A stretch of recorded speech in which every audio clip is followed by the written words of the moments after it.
네, 우리 시대의 지식광대죠. 서희성 작가 모셨습니다. 어서 오세요. 네, 안녕하셨습니까. 네, 지난주에 우리나라의 최초 헌법을 네. 말씀을 해주셨고 임시 헌장에 대해서 얘기했죠. 그렇죠. 우리 헌법이 100살이 되었다. 그러니까 그런 얘기를 했습니다. 네, 오늘 그 2탄 어떤 개정의 역사라고 하셨나요? 네, 그걸 이제 우리 김정무 선생님 요구하셨잖아요. 네. 우리 헌법이 이력서, 미리 말씀드리면 약간 누더기의 네. 이력서를 가지고 있습니다.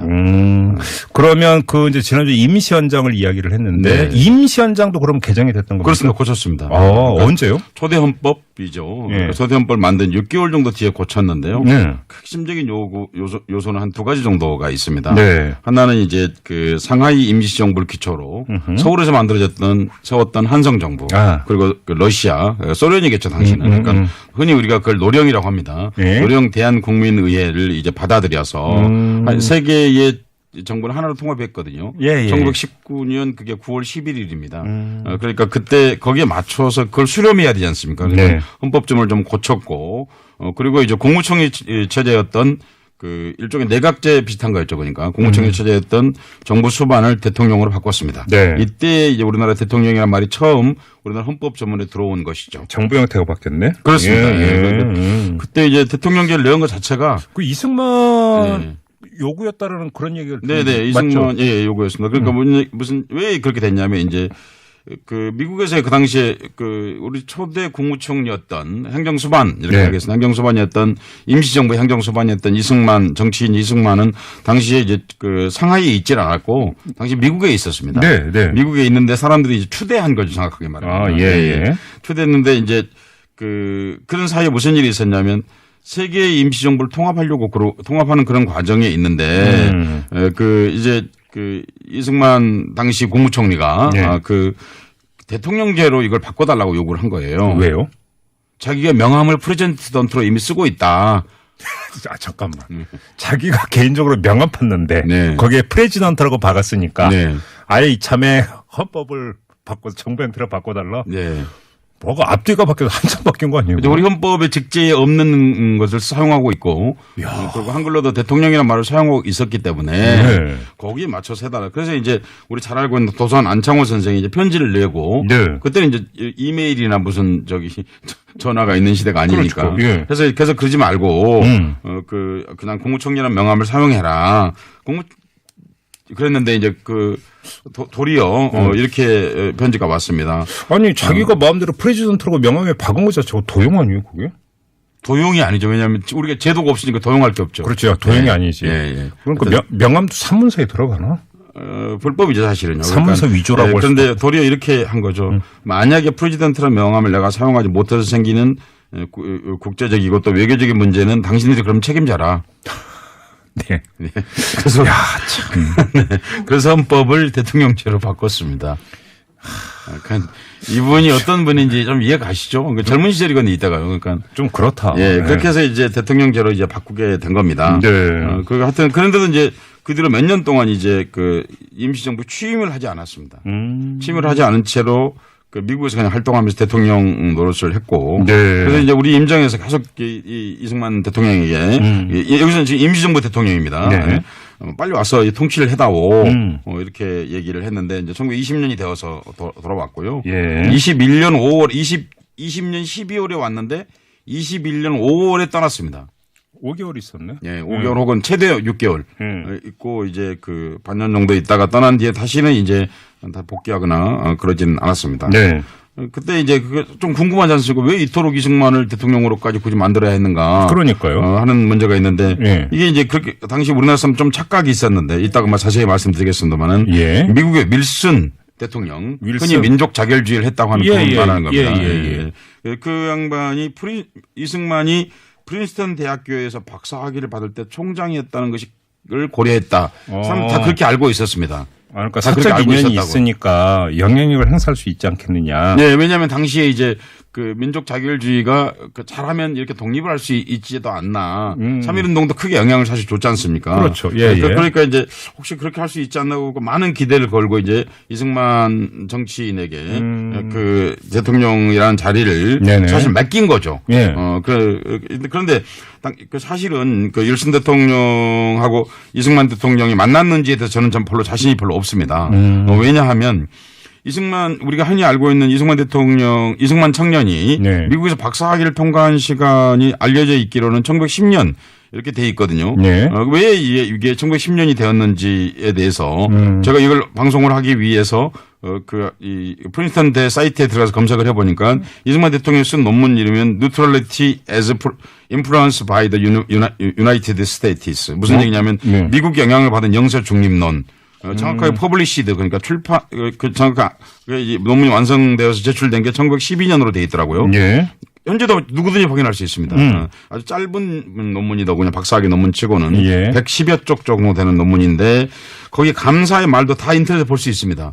그런 논문을 썼는데 이제 되게 논문을 쓰면 이제 고마운 사람들에게 하는 걸 논문에 공식적으로 표시를 하지 않습니까? 그렇죠, 그렇죠. 거기에도 이제 지도 교수는 뭐 에드워드 엘리엇이라는 사람이고 등등 여러 명의 사람이 나오는데 거기는 윌슨, 네. 우드로 윌슨은 나오지 않고 있습니다. 좀 우드로 윌슨의 이력을 찾아봤더니 1910년에 프린스턴 대를 떠났더라고요. 그래요? 예. 그러니까 이제 무슨 얘기인지 아시죠? 네. 프린스턴 대를 떠났기 때문에 논문 지도 교수가 될 수가 없는 거예요. 한국에 흔히 그렇게 알려져 있습니다. 윌슨이 논문 지도 교수인 것처럼 그건 명백하게 아닌 것은 맞고요. 그리고 이 당시 학생이었던 이승만 청년과 네.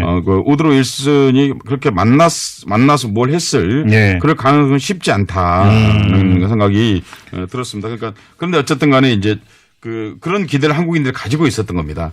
그래서 그러니까 이승만을 네. 총리, 대통령 이렇게 이제 추대를 했다는 그렇습니다. 얘기가 되잖아요. 예. 헛된 희망을 품었다 이렇게 볼 수 있는 거잖아요. 지금 말하면 헛된 희망이었죠. 네. 나중에 헛된 희망이라는 걸 임시정부 사람들 알고 있었습니다. 나중에 확인했습니까? 나중에 알고 있었습니다. 그러나 그 당시는 이제 민족 자결주의 주창자처럼 예. 알려져 있는 예.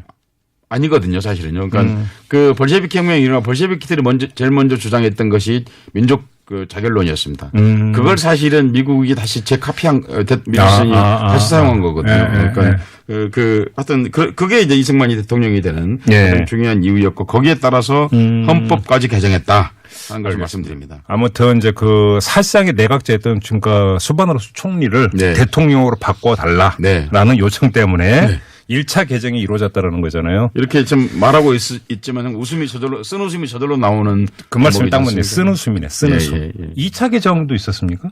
네, 뭐 그 뒤에도 여러 가지 2차 개정까지 2차 개정이 있었는데 그것도 사실 이승만 대통령 때문에 고치게 되었습니다. 예. 2차 개정 자체도.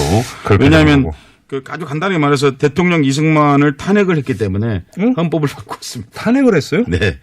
최초로 탄핵된 대통령은 박근혜가 아니고 이승만입니다. 최초로 하야한 사람도 이승만 대통령. 그렇습니다. 거의 모든 것이 초대 대통령이고 초대 국무총리고. 언제 무슨 이유로 탄핵된 거예요? 그러면? 그러니까 이제 아까 말씀드렸던 이제 1919년 9월 11일 날 만들었던 우리 초대 헌법의 이은 두 번째 헌법 개정된 헌법이 있는데 1925년 4월 달에 다시 개정을 하게 됩니다. 네. 그 이유는 이제 이승만 당시 대통령이 지나치게 독선적으로 또 독단적으로 그런 말을 정치용어는 독재라고 그러죠. 그러니까 독단적 의사결정을 하고 또 국정 농단이 아니라 국정 독단이었군요. 예. 그리고 이제 미주에서 아메리카 대륙을 얘기하는 거죠. 하와이를 중심으로 우리 교포들이 많이 살았기 때문에 그 이야기도 굉장히 사실 슬픈 얘기지 않습니까? 하와이에 우리가 간 게 무슨 이민을 간 게 아니지 않습니까? 사실 애니갱 이게 막노동하러 가서 그렇게 이제 그분들이 이제 우리 그 당시 주민세, 인구세를 냈습니다. 임시정부에다가 냈는데 그걸 내지 말라고 그런 거예요. 그 말은 무슨 얘기겠어요? 그 돈을 나한테 보내라 그 말이나 진배 없는 거잖아요. 개인이 받는 거죠. 그러니까. 뭐 일단 그런 일을 포함해서 여러 가지 일들이 상하이에서 근무하지 않으면서 정부가 있는 곳에 근무하지 않으면서도 여러 가지 일이 있었는데 그중에 가장 치명적인 일은 국제연맹에다 위임 통치를 청원했. 그래요? 예, 우리가 식민지인데 또 위임 통치를 이제 요청을 한 거죠. 국제연맹에서 그러니까 통치를 해달라. 한국을 코리아를 그렇게 해달라. 그러니까 이제 신채호 선생이 했던 유명한 얘기입니다. 없는 나라를 팔아먹으려는 것은 있는 나라를 팔아먹은 이한용보다 더 역적이라고. 그러니까. 그럼 탄핵당한 게 정확히 언제예요? 그러면? 그러니까 1925년 4월 7일에 이제 헌법이 이제 개정이 됩니다. 탄핵 내용문을 잠깐만 읽어드리면.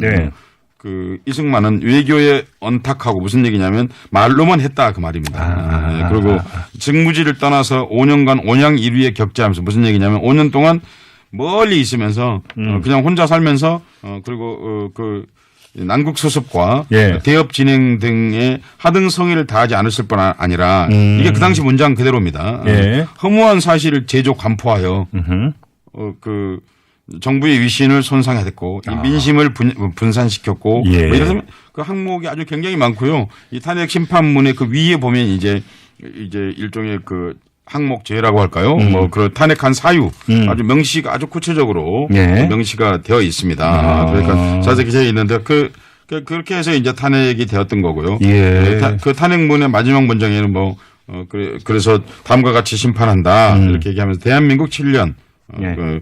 이걸 심판한다 이렇게 되어 있습니다. 그러니까 그 이제 좀처럼 이제 그렇고 싶지 않았겠죠 사실은요. 그럼요. 그런데 이제 초대 국무총리이자 임시정부의 초대 대통령이었던 이승만은 그렇게 해서 이제 그 임시정부에서 쫓겨났는데 그 쫓겨난 이승만 대통령이 그럼 공금을 했느냐? 그렇지 않았고 도리 임시정부를 굉장히 공격했고 그리고 도리 망명 정부를 세우려고까지 생각을 하고 있었고 임시정부를 이제 하와이로 가져가려고 하는 뭐 그렇게도 했었고 하여튼 뭐 그러셨다. 그러니까 이분은 지나치게 그 자기중심적 사고를 하지 않았는가 하는 생각을 하게 됩니다. 네. 알겠습니다. 그리고 나서 이제 해방을 맞았고, 네. 우리가 이제 흔히 재헌헌법이라고 부르는 그 헌법이 이제 만들어지게 되는 거잖아요. 그 뒤에 이제 헌법 해방이 들어서 말씀하시는 건가요? 네네. 해방이 되고 나서 이제 1948년 7월 17일 날 이제 헌법을 만들게 되었습니다. 그런데 그렇게 하기 전에 꼭 말씀드리고 싶은 거는 임시헌장, 대한민국 임시헌장, 임시헌법, 임시약헌 이름은 여러 개 바뀝니다만 한 번도 빠지지 않는 게 있는데 바로 3.1 운동이라고 하는 말입니다. 3.1 운동으로 이것이 탄생했다고 하는 걸 빠지지 않고 있습니다. 그리고 재헌헌법에서도 당연히 3.1 운동이라는 항목이 빠지지 않고 대한민국 국민 기미 3.1 운동으로 대한민국을 건립하여 세계에 선포한 위대한 독립정신을 개성한다. 이게 재헌헌법에 이렇게 나와 있고 그리고 그 당시 이승만 다시 이제 그 정부를 수립한 이후에 그 48년 정부를 수립한 이후에 이승만 대통령이 취임을 하면서 취임 끝에 이렇게 말했습니다. 민국 30년에 취임한다. 그 말은 대한민국 30년에 취임한다. 그러니까. 그런데 왜 자꾸 건국절 얘기가 왜 나오는지 모르겠다니까요. 그렇죠. 그게 이제 나오게 된 근거가 괜히 있는 건 아니고 있습니다. 이게 뭐냐면 1962년에 만든 5.16 쿠데타 헌법이죠. 그리고 이제 그때부터 그 박정희 전두환으로 이어지는 헌법에는 3.1 운동의 숭고한 독립 정신이라고만 되어 있고 그 뒤에 3.1 운동의 결과로 탄생한 정치 체제 대한민국 건립이라는 문구를 삭제했습니다. 5.16 쿠데타와 12.12 쿠데타 강작사를 저지른 자들은 그렇게 했던 거고 헌법을 이 사람들은 다 개인적 욕심에 의해서 헌법을 바꾼 사람들이지 않습니까? 역설적으로 말하면 불명예로서 명예로운 일이라고 얘기할 수 있습니다. 우리 헌법사에서. 왜냐하면 그 3.1 운동과 임시정부가 빠진 건 불명예스러운 일이지만 헌정을 파괴한 자들이었기 때문에 그 자들에게 기림받지 않아도 어찌 보면 명예로운 일이라는 겁니다. 불명예로서 명예로운 일이다. 말할 수 있겠습니다. 그러니까 법통을 스스로 저버린 자들이었기 때문에 하물며 박정희는 거기에 그렇게 넣었습니다. 대한국민은 3.1운동 건립된 이렇게 하다가 그렇게 돼 있는 것이지 않습니까? 그런데 박정희는 거기에 4.19는 의거로 기록했고 5.16은 혁명으로 기록했습니다. 저 학교 다닐 때도 그렇게 배웠어요. 4.19 의거, 5.16. 4.19는 의거. 바로 그러니까 4.19보다 도리어 5.16이 더 높다. 이런 개념을 사용했던 것이죠. 그랬다가 이제 87년 현행 헌법체제이죠. 현행 헌법에서 3.1 운동으로 건립된 대한민국 임시정부의 법통과 우리의 한거한 4.19 민주 이념을 개성한다. 우리 헌법은 봄입니다. 3월과 4월이 거기 들어있죠. 봄이고 그리고 혁명이 2개씩이나 들어있는 세계적인 헌법이고요. 그리고 이 헌법 전문은 헌법 제1조보다 위이기 때문에 가장 뚜렷하게 저항권을 표시하고 있는 진정한 국민이 주권자들이 자기들이 민주주의를 침해받았을 때 저항할 수 있는 어떤 권리를 명문화하고 있다 이렇게 말할 수 있습니다. 참 재헌헌법을 만드는데도 참 우여곡절이 많았잖아요. 네, 그렇습니다. 그런데 이승만 대통령이 우리 헌법사에 지울 수 없는 사람인데 단지 초대 대통령이어서만이 아니라 아까 이제 얘기했던 게 대통령제를 요구해서 우리 헌법을 개정했다고 그러지 않습니까? 그런데 사실은 그 재헌헌법 기초 안에서도 원래는 이 국무총리였습니다. 내각제였던. 네. 그런데 그걸 다시 대통령제로 초안을 요구해서 초안을 고쳤습니다. 예. 그래서 초안에서도 다시 1948년에도 다시 초안을 고친 겁니다. 그러니까. 그렇네요. 진짜. 예. 역사는 반복됐네. 네. 그러고 보니까. 그렇습니다. 그리고 자기가 대통령이 된 이후에 네. 다시 또 한 번, 두 번이나 헌법을 고쳤습니다. 그게 우리가 잘 알고 있는 1952년도에 있었던 이른바 발췌개헌입니다. 발췌개헌. 부산 정치파동이라고. 전쟁 중에. 예, 아주 나쁜 말입니다. 왜냐면 이게 무슨 부산 정치파동입니까? 네. 개인의 독재를 위해서. 그래서 참고로 여러분 얘기 들으시면 놀라시겠지만 한국 전쟁 기간 동안에 우리나라는 계엄령 치하가 아니었습니다. 그랬나요? 아니 계엄령이 전쟁 중이라도 민간이 통치하는 게 너무 당연한 거죠, 사실은. 네네네. 그런데 이때 그 국회의원이 탄 출근 버스를 견인하고 그리고 국제공산당 지령을 받은 혐의가 있다고 그러면서 그러면서 이제 당시 국회를 부산에 있는 국회를 군인과 경찰이 포위하고 네. 그리고는 기립 투표를 통해서 헌법을 이제 바꾸게 되는데 그런데 그렇게 하기 위해서 부산에 계엄령을 내립니다. 부산 지역에. 그리고 그 계엄령사령관이 온용덕이라는 사람인데요.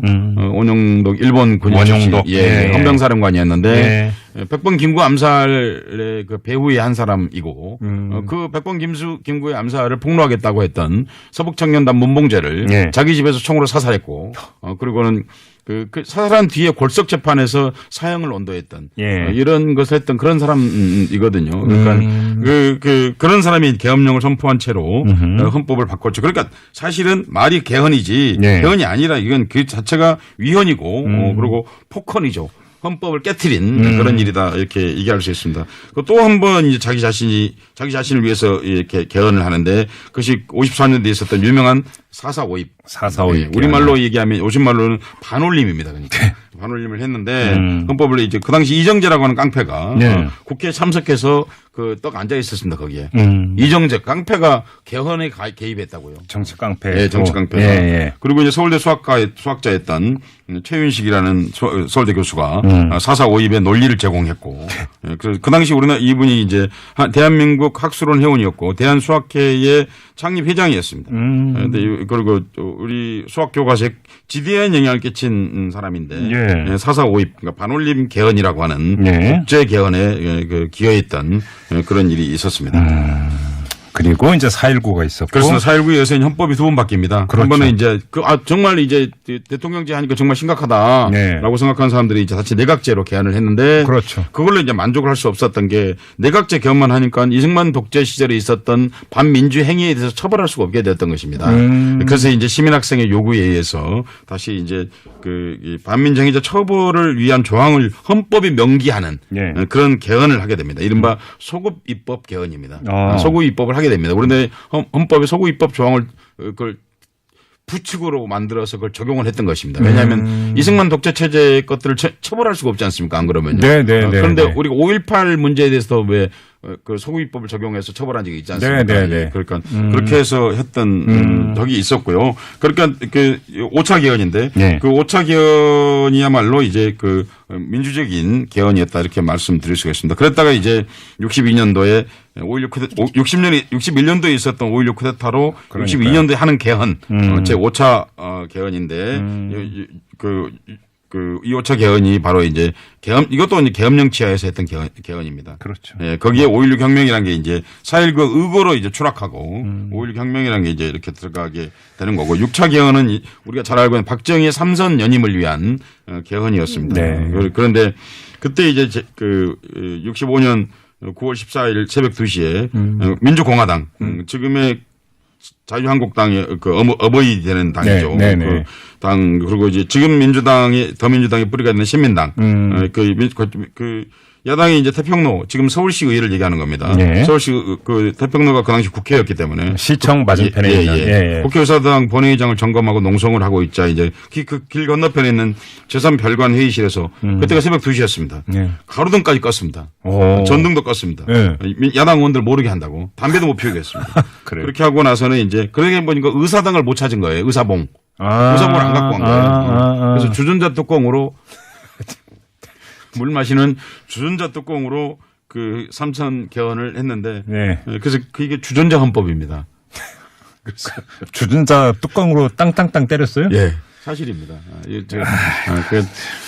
그렇게 했고 이제 그리고 이제 7차 개헌은 더 말할 필요도 없는 유신헌법 만들어내는 거죠. 이 또한 먼저 계엄령을 선포했습니다. 그러니까 지금 얘기 들으시겠지만 참 기가 막힌 일이죠. 그리고 이제 간선제로 바뀌었고요. 네네. 그리고 6년이었고 거기 그 연임 제한이 폐지됐죠.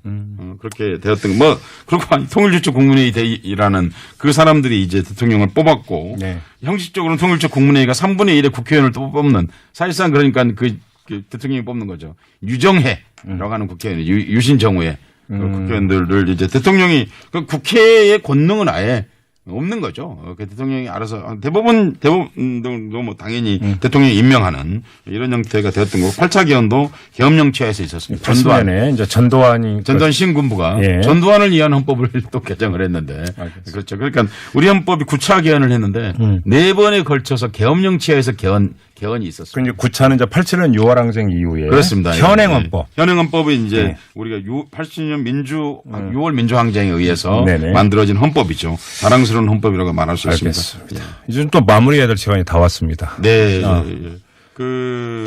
우리 헌법 역사는 사실 가장 쉽게 알아볼 수 있는 것은 헌법 개헌의 역사를 그냥 들여다보면 쉽게 알 수 있을 것 같습니다. 그렇죠. 네. 어차피 만들어졌던 우리 헌법, 거룩한 헌법 임시헌장 그 정신들은 사실은 이승만이라고 하는 개인에 의해서 회절되었고 예. 다시 재헌헌법 88년도에 만들었던 헌법은 초안이 또 개인의 욕심에 의해서 그렇네요. 진짜. 또 바뀌었고 그리고 그 뒤로도 2번씩이나 자기 개인의 연임 혹은 당선을 위해서 헌법을 개정했고 박정희도 3번씩이나 자기 개인의 대통령 당선을 위해서 정확하게 말하면 권력 유지를 위해서 헌법을 개정했고 그리고 전두환도 제 개인을 위해서 헌법을 개정했습니다. 우리 역사에서 헌법의 4번의 헌법은 소중한 헌법입니다. 임시 그 정부가 처음 만들었던 헌장 그리고 그 48년도에 만들었던 재헌헌법 우리가 말하고 있는 그리고 이제 그 1960년 4.19 혁명으로 나왔던 그 헌법 또 아주 소중한 헌법이고 그리고 87년 헌법 전형 우리 헌법의 역사가 있습니다. 이 헌법의 역사를 더듬어 본 일은 재헌절이 이제 지난 며칠 전에 그렇죠. 있었고 그리고 그 헌법을 지켜내기가 얼마나 어려운가 그리고 또 하나는 이 말씀 꼭 드리고 싶습니다. 60년과 87년도에 헌법이 개정되었다는 것은 뭘 얘기하냐면 헌정 질서라고 하는 것은 헌법 종이에 의해서 유지되는 게 아니라 시민의 주체적 참여, 그렇죠. 주권자의 주체적 참여 없이는 민주주의도 그리고 헌정 질서도 진보하지 않는다라는 것을 우리 헌정 역사가 잘 보여주고 있다고 생각합니다. 알겠습니다. 자, 이 점 확인하면서 오늘 박학다설 마무리하겠습니다. 서혜성 작가와 함께했습니다. 고맙습니다. 고맙습니다.